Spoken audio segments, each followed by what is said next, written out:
ထားခဲ့တဲ့ကိုဘဝလေးအလင်းရောက်မရှိတဲ့ခန်းလိုပဲမင်းမရှိတဲ့နောက်ကိုဘဝမောင်ကပါတယ်အချစ်တဲ့ဘဝတွေမှာပြောပါစေ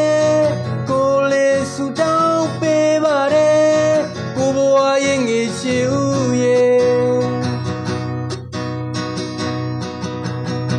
သိရှိပါတယ်ဆို